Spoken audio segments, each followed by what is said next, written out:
Soul TV kuli mnafe atulaba enkyalero tukwaniriza natera mu programu mwenye kumacha yegenda maso amanyenze tusima polo musawe eno yenyini ebyobufuzi n'ebyobukulembeze tutunulira ensonga nga bwe zitambudde mu ggwanga Uganda n'okubaganya ebirowoozo ku nsonga ezo ezikwatira ddala ku bannayuganda mu mbeera eno gitulimu ey'obunkenke obwa COVID-19. Tusaasidde nnyo bannaffe abafunye ebizibu, twongera okusaasira ennyumba y'omugenzi kati Everest Kayondo ebadde ssentebe w'ekibiina ekikwanaganya basuubuzi mu Kampala, mu kibuga Kampala, ate twakitegeddeko nakolegulo nti yavudde mu bulamu bw'ensi. Tusaasidde nnyo n'abantu mwenna abafunye ebizibu eby'enjawulo ate abafunye ebirungi weewaawo tubasanyukirako.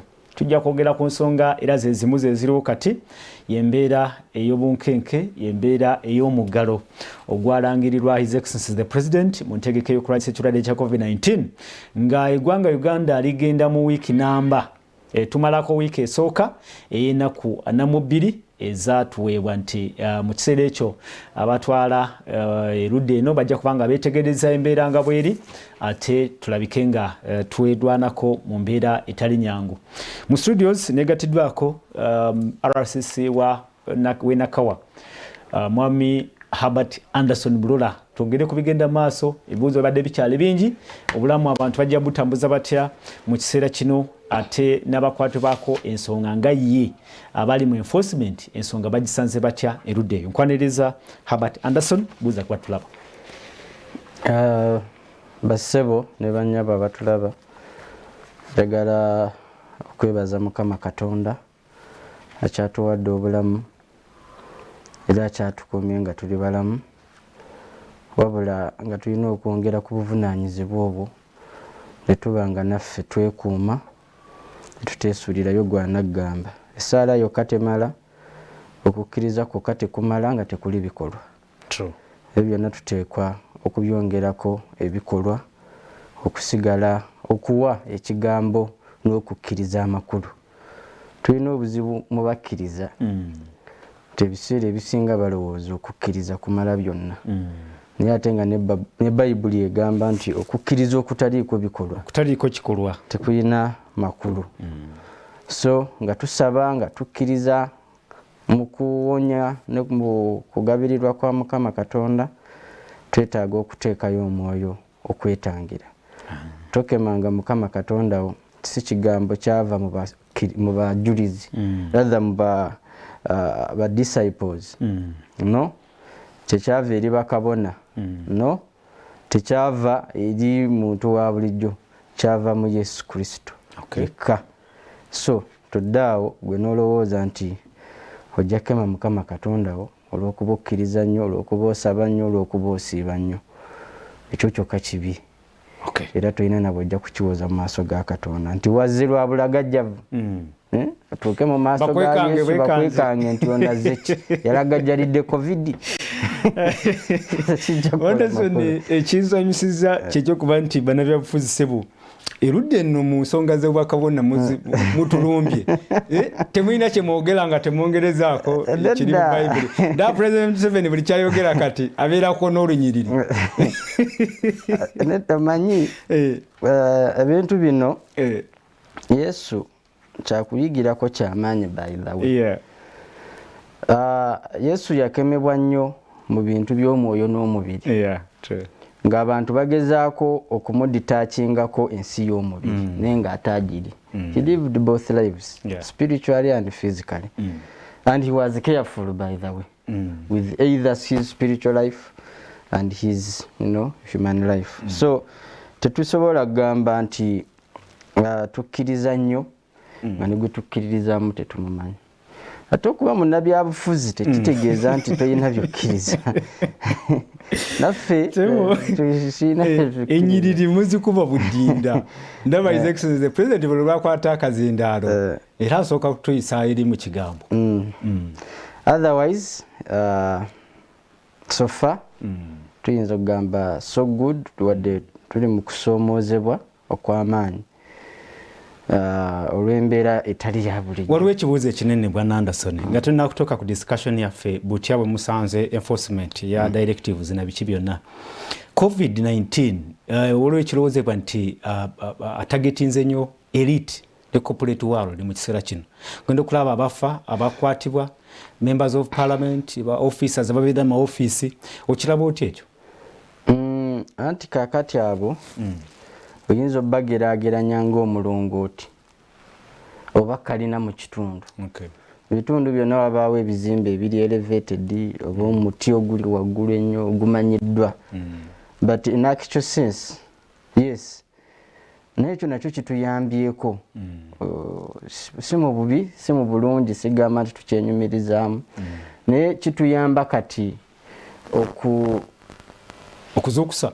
okusaasaanya information n'okudemysifyinga gundi narratives ezimu ezibadde mu public.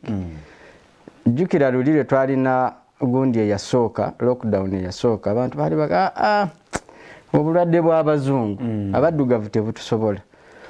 Then leeta olutambi ne lukyuka nti bw'abakadde. Then ne bagamba nti gavumenti yeetaaga okugula ebitanda oxygen. So bwe baba nga abasobola okwaffordinga oxygen waliwo omusuubuzi gwe baŋŋambye eggulu yafudde. Naye mbu babadde buli kimu weekiri. Filthy rich talina kyalaakinga everything is naye n'atasobola kola ki kuddangulu. So kitegeeza issue si oxygen. Kitegeeza issue si bitanda bimala. Actually nga tugezaako mu health sector yaffe, this is a discussion where critical thinkers should look critically. Nti betubanga tutuuse ku sakati nti ne bw'obanga olina oxygen amala, it is not enough. What do we need to do? In general terms, we need to revise our lifestyle. Abantu abasinga kati okufa COVID ogenda okuba ndaba ku medical reports ezisinga. Abamu bagamba abadde alina diabetes, COVID, comorbidities ezo ebirwadde abadde alina bino abadde mulwadde wa siriimu COVID. So n'ogenda okanga COVID catalyst. Bangi bawona lwakuba nti kati ffe Uganda by the way okufa kubadde kutuuse nga kiringa kive. Yes, people die, but people have been dying their natural causes, diseases. Nga tewaliwo public violence ereetera abantu okufa against their will or try to cure. So kati abantu bangi bafa bw'otunuulira fraction efudde neewonye, but dying is alarming. Abawonye be bangi. Abawonye be bangi. Kituufu. Naye abafudde atuuse ku level y'ekitanda percentage ntono. Nti bw'ogenda mu ICU n'ogenda ku oxygen, the percentage is small. The chances of you coming back. Mwami Anderson, tekijjaawo kiri ekyokuba nti ICU zaffe ziri under facilitated. That is true. Kyekisooka. That is true. Ekyokubiri nti tulina ne shortages ku byetaagisa ebikulu nga oxygen ne PPEs. Manyinze tunulira nnyo okwagala okufuna omukisa mu kikolimo. Sitera nnyo okwagala kutwala kikolimo nga kikolimo. Every curse has a blessing in it. You know, even if it is in biblical terms, every bad situation waliwo abagifuula victorious, ne bagivaamu victoriously.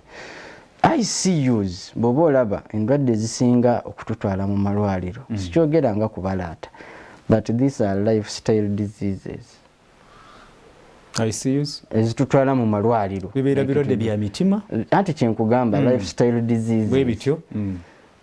Failure to watch your diet, failure to utilize your body equitably, failure to watch what you drink, failure to take care of your life. Okutakinga care tekitegeeza kwambala na kusiba tayi na kunyuma. No. It is beyond that. It is living a responsible life. Did you try to call zi car wash sometime back? genda okulaba ono yalwadde bino oli yalwadde waliwo ebirwadde ebiteebeereka but ebyo tetusobola bigendako kubanga biri bitono okusinziira ku birala. So what point are you making? The point I'm making is we need to be responsible. Mbadde nzija oluusi mba njagala kukola ebintu oluusi n'ebinsuseeko because I see it is wrong. Tuli wano oyambadde mask, nyambadde mask. We are even close to 2.5 meters apart from each other. But nga abantu bafa, there is a fool outside there who is running away from home. Ayina abaana, ayina omukyala, abamu balina lubuto. Nina mukwano gwange mukyala we yazadde eggulu. Natuuka ne mugamba, you are my friend, you are my brother. Stop going out. Ogenda kuleetera omukyala wo obuzibu. Mukyala wo oyo n'amala afuna COVID because of you. Naafa n'omwana naafa. Who is to blame? It will be your recklessness. Out there waliwo omuntu avuga boda akyavuga abantu. You understand? Let me hope kandozenti friend wo colleague woyo oboli awo alina obusobozi naye waliwo oboli awo kibasikiriza abantu bagenda wali obulabe. Let me tell you this. Mu nsi muno tetugenda kufuna bimala. Teri lugenda kucha Apollo ogambe nti kati bye nina bimala. Nina ebimala. No. Kizibu. Ekyokubiri teri muntu alina second life. Yeah. You have one life. Yeah, one like once. This. You live once. Actually, you don't live once. You die once. Okay. We live every day. Every day we live until when we die. When you die, you are gone. But tugamba nti measures ez'okukuuma obulamu bweze zino tetwetaaga kubeera selfish in execution. Okay. No way. We can devise other means, but not means that are exposing us. Joe, for the second time, omukyala yalese hired, not even hired. Yafunye omuntu mukazi mulala ali olubuto amuleeta afunireko ekipapula. Mbagezaako okulaga nti atwala ono. Nti atwala ono. Mugamba mukyala wo eddagala abadde alinywera ku ki? Nti ate tubyerabiddeyo mukyala we yani. Agenda n'angamba amannya malala. Mugamba mpitira ku mukyala wo mubuuzeeko. Agenda okujja omukyala n'angamba amannya malala. Okay, nga tebikwatagana. You get? So, mama gundi tamumanyi namanyi. Simply, Deputy RCC, are you saying directives or ebiragiro ebyateekebwawo abantu tebabi respectinze chengezaako kugamba to that level chengezaako kugamba nti you and I are here trying to make sure we make ends meet. But waliwo abatono abagezezzaako okulaga nti maybe this is a joke. Okay. Waliwo bakyalowooza nti COVID-19 buli awo tali nsonga. Ye execution agiraba selfish, agirabanga ye. It is about him. It is not about you. It is not about anyone else. It is about him. Nze nkola kyenjagala. You get it? Tanaba kuconcedinga kugamba nti no preventing COVID. It is not about preventing myself alone. You get it? It is about protecting my friends, my family, and those I don't know. Actually, nange ukongereza questions ozazikanya nawe bwana RCC. Ntinze waliwo nange yangamba nina obukulembezeeyo ku parliament. Twali tugezaako okukendeeza ku bannamawulire aba-accessinga parliament nga tukolagana ne parliament. Ye yangamba nti ye mufaako nze bwe nva nfanfe. Naye nga bw'oyogedde tasobola kufa yekka. Tafa yekka. Babanga wakufeera ajja kufa mukwano gwange ggulo yabadde annyumiza nti ye Butambala waliwo omusajja yafa afudde COVID ne babidispensinga musiraamu mujjeyo ne bamwoza bakuyita kwoza kulongoosa ne bamuziika. Omusajja yamulongoosa naye yakwatiddwa yafudde mukyala we yafa abaana be babiri bali ku kitanda. Nendoozi ekyo bakikola mu butamanyi oba? No. It is failure. Omanyi kati abantu abasinga kino kyebeerabira waliwo ebintu ebiri national in execution niwabaawo ebiri region kyova ebiseera ebisinga ne bagamba eri eno tugisiirinze off kankuwa ekyokulabirako ekya foot and mouth disease kalusu nti basiiringako district nga 3 but other districts are open now that is within bwe tugamba nti this is a national matter it concerns everyone whether you are affected or not okifuna ekirala what are we dealing with we are not dealing with tetanus. This is a global pandemic. This is a global pandemic whereby the spread is about transportation. Transmission depends on movement of people true. And contact of people. Omuntu gwo twala akawuka kalekaawo tekajja vaawo kajja fiirawo. True. Onfuna kakati bwe tugamba nti this is a national matter, people should understand within themselves that no one is safe nationally. Nalaba kiripo emwe y'amawulire is it namayingo mu gundi eyo mu Eastern nga bagamba nga chairman agamba twakafiirwa mu mwezi guno tuziisa abantu abasukka mu 50 bafe ekirwadde kyekimu. I don't remember which media house was giving it. Bafudde ekintu kyekimu baziira balemu okussa. You get baziira balemu okufa bazirika oli nazirika naziira kakati bano olwokuba tebali cautious enough they keep spreading. This family hurt me.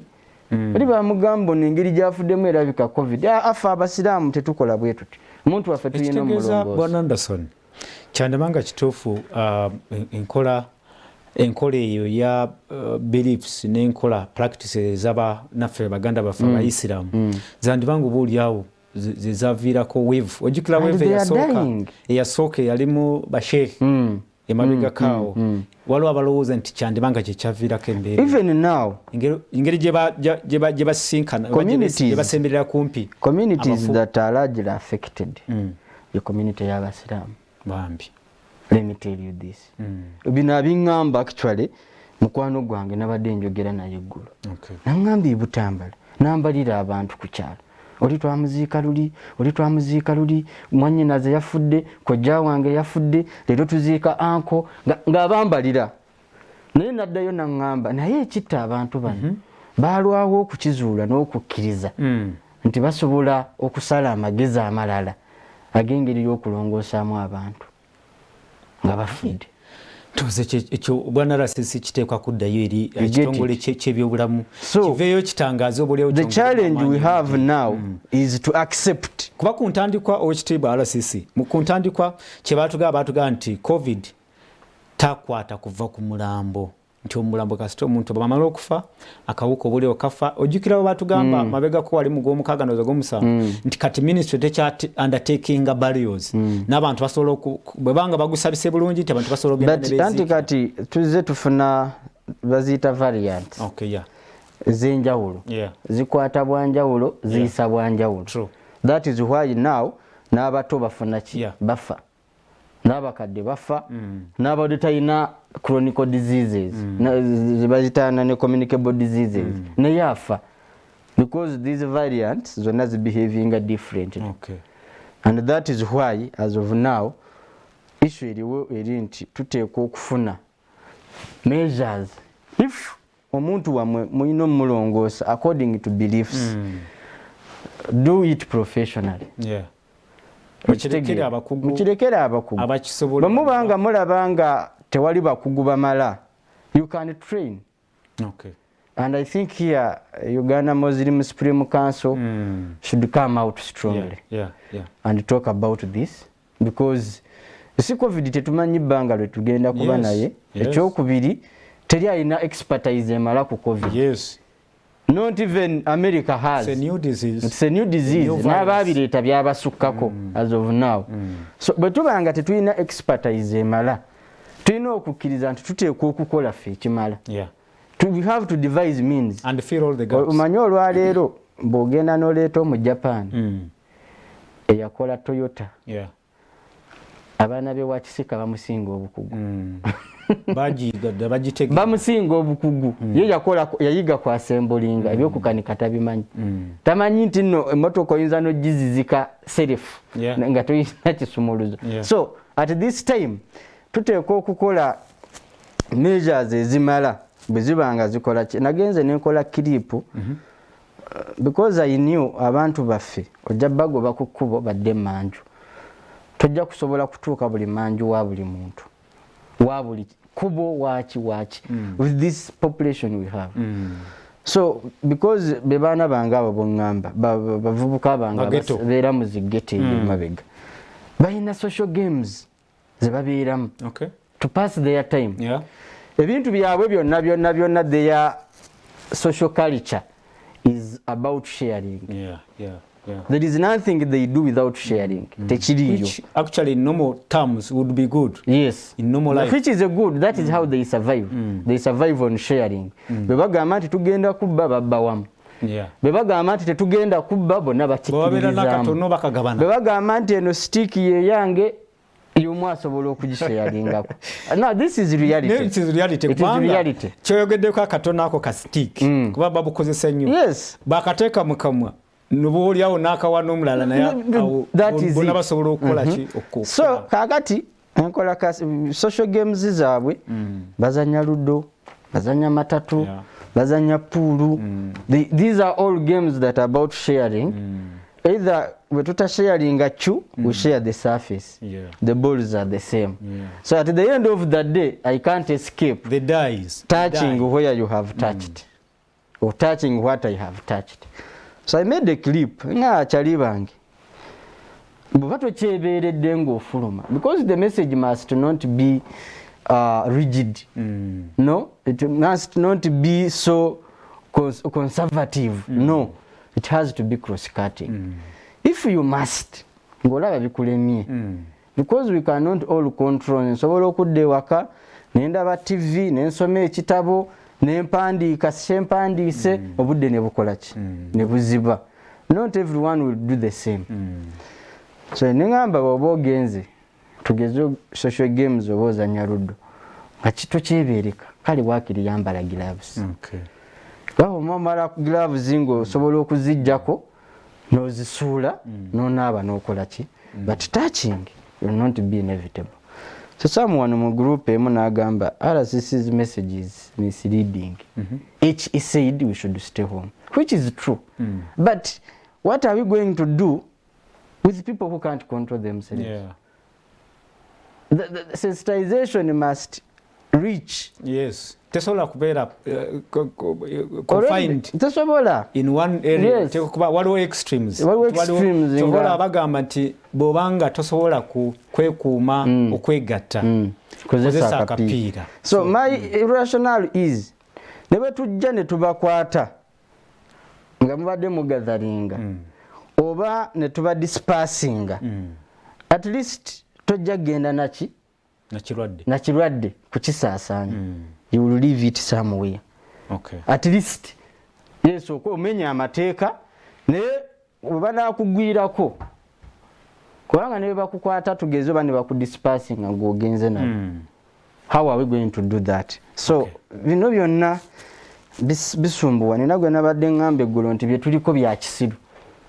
So ndowooza RCC bwe tubatandikira tugenda kumulamu katono ali ku Soul TV program omunyi ku makya egenda maaso tuli musawo ebyobukulembeze tutunulidde enkwasa y'ebiragiro ebyateekebwawo kutangira okusasana kw'ekirwadde kya COVID-19.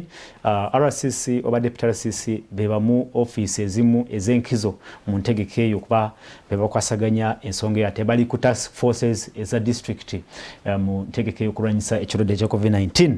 Tujja kukomawo katugende tuwumulemu awonyirwe tutandikira bitambudde bitya ebiganye byeki kiki ekisaanidde okukyusibwamu ye bannanga akasente katuuseewa oba oliawo yandibanga alina amawulire agakwata ku nsonga eyo. Katukomewo.